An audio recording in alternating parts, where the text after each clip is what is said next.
আমি আপনার মাধ্যমে আবেদন জানাবো আমাদের অপোজিশন বেঞ্চের প্রতি, মোরাল ম্যান্ডেটটা যেখানে গেছে ওনারাও যেন সেইভাবে সেই মোরাল ম্যান্ডেটটাকে সম্মানিত করেন। ওনারা কমপ্লেন নিশ্চয়ই করবেন, কিন্তু প্রাপ্তিগুলো যেন সাধুবাদ ধন্যবাদ জানা। মিড ডে মিল বলছি আমরা এটাকে, সুন্দর খাবার তাদেরকে পরিবেশন করা, তাদেরকে প্রত্যেকটা শিক্ষার্থীকে ফ্রি ইউনিফর্ম দেয়া, বছরে একবার জুতো দেয়া, ব্যাগ দেয়া। ধন্যবাদ জানাতে চাই বাংলাদেশের আপামর জনগণকে, যারা আসলে প্রধান অধিকারী সকল কৃতিত্বের 2024-এর জুলাইয়ের গণ অভ্যুত্থানের। আমরা এই মহান সংসদে অনেক আলোচনা দেখেছি, কারা কোথায় কত বড় অবদান রেখেছেন। তবে সবচেয়ে বড় অবদান বাংলাদেশের আপামর জনগণ রেখেছে, তরুণরা রেখেছে। নেতৃত্বর জায়গা থেকে আজকে যিনি এই সংসদে উপস্থিত আছেন, আমাদের মাননীয় প্রধানমন্ত্রী এবং সংসদ নেতা, নেতৃত্ব জায়গা থেকে সবচেয়ে বড় অবদান উনি রেখেছেন। কিন্তু আজকে এই পার্লামেন্টে, এই মহান সংসদে যারা আছেন, আমার মনে এখানে এমন কেউ নেই যে বড়ভাবে এই কৃতিত্বের অধিকারী না। আগামী দিনগুলোতে মাননীয় স্পিকার, আপনার মাধ্যমে আমি সবার প্রতি আবেদন জানাতে চাই যে জুলাই গণ অভ্যুত্থান, গণতন্ত্রকে ভালোবাসা, এই ধরনের আলোচনা যখন হয় তখন যেন সবাইকেই ক্রেডিট দিয়ে এই আলোচনাগুলো হয়। এই আলোচনাগুলো এই জায়গাটার অধিকারী বা এই ক্রেডিটের অধিকারী এককভাবে কেউ না, আমরা সকলে। দ্বিতীয়ত আলোচনা আনতে চাই জুলাই সনদ নিয়ে। যেহেতু আমাদের অনেক আলোচনা চলছে, জুলাই সনদের দুটো আঙ্গিক আছে, লিগ্যাল ম্যান্ডেট আর মোরাল ম্যান্ডেট। লিগ্যাল ম্যান্ডেট নিয়ে ট্রেজারি বেঞ্চ থেকে আমাদের পক্ষ থেকে অনেক আলোচনা এসেছে। মোরাল ম্যান্ডেটটা জনগণ নির্বাচনের মাধ্যমে পরিষ্কার করে দিয়েছে। সো নির্বাচনের মাধ্যমে যেহেতু পরিষ্কার হয়েছে, আমি আপনার মাধ্যমে আবেদন জানাবো আমাদের অপোজিশন বেঞ্চের প্রতি, মোরাল ম্যান্ডেটটা যেখানে গেছে ওনারাও যেন সেইভাবে সেই মোরাল ম্যান্ডেটটাকে সম্মানিত করেন এবং ট্রেজারি বেঞ্চের যে দায়িত্ব জনগণের প্রতি আছে, এই মোরাল ম্যান্ডেট যেভাবে জনগণ আমাদেরকে দিয়েছে সেইটা যেন ওনারা সঠিকভাবে সম্মান জানান।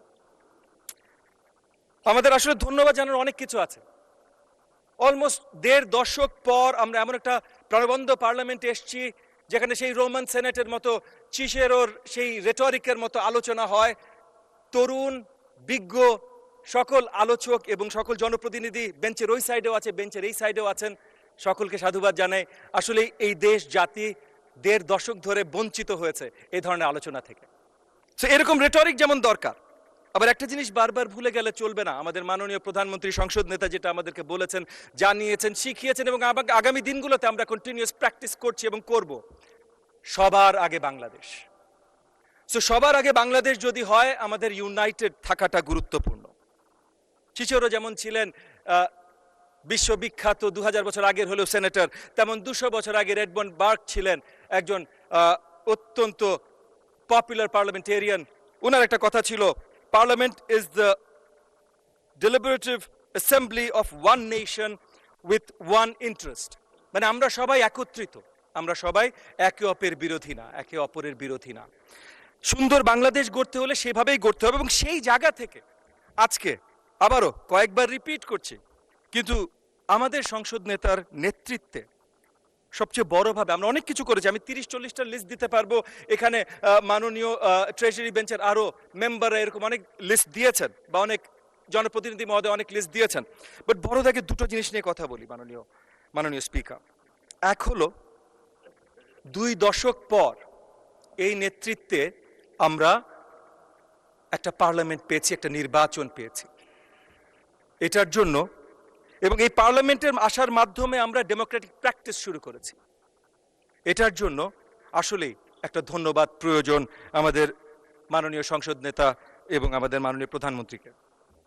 দ্বিতীয়ত, এবং হয়তো আরো গুরুত্বপূর্ণ, কারণ নির্বাচন মানেই শুধু ডেমোক্রেসি না, ডেমোক্রেসি মানে অ্যাকাউন্টেবিলিটি, জনগণের কাছে জবাবদিহিতা। এবং এই জনগণের কাছে জবাবদিহিতার জায়গা থেকে বাংলাদেশি সরকার ব্যবস্থায় প্রথমবার আমাদের সংসদ নেতা মাননীয় প্রধানমন্ত্রী শুরু করেছেন 180 দিনের প্ল্যান, উনি জনগণের জন্য দিয়ে দিয়েছেন। তো এই সরকার 180 দিনে কি করবে, কিভাবে করবে, এটা সবার কাছে পরিষ্কার থাকে। জবাবদিহিতার এর থেকে বড় কোনো উদাহরণ অন্য কোনো দেশেও যদি বিরোধী দলীয় বেঞ্চ থেকে আমাকে জানাতে পারেন, আমি তাদেরকে স্যালুট জানাবো। তবে সবচেয়ে বড় স্যালুট জানাবো আমাদের সকলকে, কারণ আমরা ওই জায়গায় আসতে পেরেছি যে 2 দশক ধরে গণতন্ত্রের বাইরে থেকে আমরা এমন গণতন্ত্রে এসেছি যে পরিষ্কার জবাবদিহিতার অধীনে আমরা চলে এসেছি। প্রথম মুভটা যেটা আমাদের সংসদ নেতা মাননীয় প্রধানমন্ত্রী ওথ নেয়ার পর করেছিলেন হলো ভিভিআইপি, মানে এই সংসদে যারা বসেন, ট্রেজারি বেঞ্চে যারা বসেন, তাদের অস্টেরিটি মেজার্স। জমি পাওয়া যাবে না, গাড়ি পাওয়া যাবে না, আপনি গাড়ি ইম্পোর্ট করতে পারবেন না ট্যাক্স ফ্রি। তো সেই জায়গা থেকে আমরা মাননীয় প্রধানমন্ত্রী আমাদের সংসদ নেতা নতুন দৃষ্টান্ত সৃষ্টি করছেন। 2 মাসের ভেতর আমরা যত কিছু আমাদের অর্জন আছে, আমাদের পরিবারগুলোর জন্য, দুস্থ পরিবারগুলোর জন্য নারী এম্পাওয়ারমেন্টে ফ্যামিলি কার্ড 36,000-এর বেশি ইতিমধ্যে বিতরণ হয়েছে। কৃষক কার্ড, আমি লম্বা লিস্ট করবো না, আমার সময় কম আছে, যদিও আমি আশা রাখবো মাননীয় স্পিকার আপনি আমাকে সময় একটু বৃদ্ধি করে দেবেন। তবে যেই জায়গায় আমি আছি, শিক্ষাঙ্গনের দায়িত্বে, প্রাথমিক শিক্ষার দায়িত্বে, প্রাথমিক শিক্ষা যেন আগামী দিনে বাংলাদেশকে অনুকরণ করার মতো হয়, বাংলাদেশকে যেন অন্য কাউকে অনুকরণ করতে না হয়, সেই ব্যবস্থা শুরু করিয়েছেন আমাদের সংসদ নেতা মাননীয় প্রধানমন্ত্রী। প্রথমত আমরা একটা ভিশনের মধ্যে এসেছি যে এডুকেশনের প্রত্যেকটা পর্যায়ে আমাদের career orientation and skill orientation থাকবে, যেন আগামী দিনগুলোতে আমাদের কোনো শিক্ষার্থী চাকরির জন্য এই দিক ওই দিকে, এই দরজা না ঘুরে, তাদের জন্য যেন চাকরি তৈরি থাকে, সেটা দেশে হোক আর দেশের বাইরে হোক।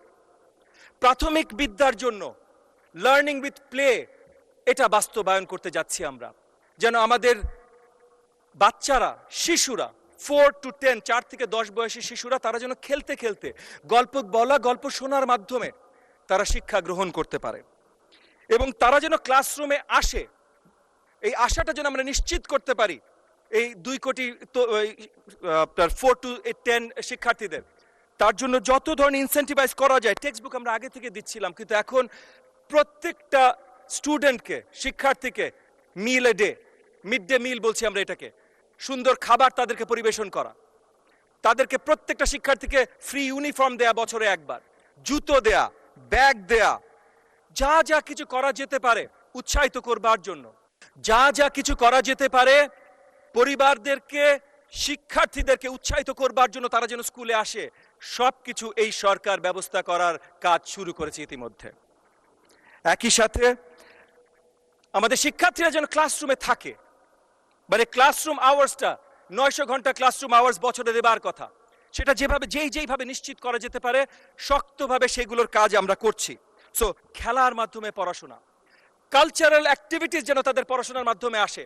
সো সেটা গল্প বলা বলেন, ডিবেট বলেন, স্ট্যান্ডিং বক্তৃতা বলেন, গান বলেন, নাচ বলেন, নাটক বলেন, যেই কালচারাল অ্যাক্টিভিটি আপনি নিয়ে আসবেন, 2টো ভিন্ন ধারা করে কালচারাল মিনিস্ট্রির সাথে কাজ করে আমরা অতি শীঘ্রই প্রাইমারি লেভেল পর্যন্ত ক্লাস 4-5 বাচ্চাদের জন্য আমরা নিয়ে আসছি মাননীয় স্পিকার। এডিশনালি আপনি শুনে খুশি হবেন, শিক্ষাঙ্গনকে আমরা খেলা কেন্দ্রিক করছি, not just learning with play, not just শেখাটাই খেলার মাধ্যমে শিখবে, বাট অ্যাকচুয়াল ক্রীড়া যেন শিক্ষাঙ্গনে সঠিকভাবে পৌঁছে যায়। 7টা প্রপার খেলা আমরা ক্লাস 4-5 থেকে ইন্ট্রোডিউস করছি, যেটা সকল কাছে পৌঁছে যাবে। কালচার বলেছি, টিচারদেরকে স্পেশালি ট্রেন করা, তারা যেন এই যে নতুন যে curriculum, learning with play curriculum, এটার সাথে তারা ব্যবহৃত হতে পারে, সেগুলোর বিস্তার ব্যবস্থা আমরা করা শুরু করেছি। এবং টেকনোলজি, কারণ বিশ্ব এগিয়ে গেলে আমরা পিছিয়ে থাকতে পারি না। আমাদের ম্যানিফেস্টোতে ছিল, নির্বাচনী ম্যানিফেস্টোতে ছিল one teacher one tab policy, interactive classroom, এই সবগুলো বাস্তবায়ন করার কাজ আমরা শুরু করেছি। স্কলারশিপ দিচ্ছি, লোন দিচ্ছি, অনেক কিছু দিচ্ছি। সো এই দিকে আমি একদম শেষ করছি। আমাদের অপোজিশন বেঞ্চের জন্য তাদের প্রতি আপনার মাধ্যমে আমি আবেদন জানাচ্ছি যে ওনারা কমপ্লেন নিশ্চয়ই করবেন, কিন্তু প্রাপ্তিগুলো যেন সাধুবাদ, ধন্যবাদ জানান। আপনাকে অসংখ্য ধন্যবাদ মাননীয় স্পিকার, সকলকে অসংখ্য ধন্যবাদ।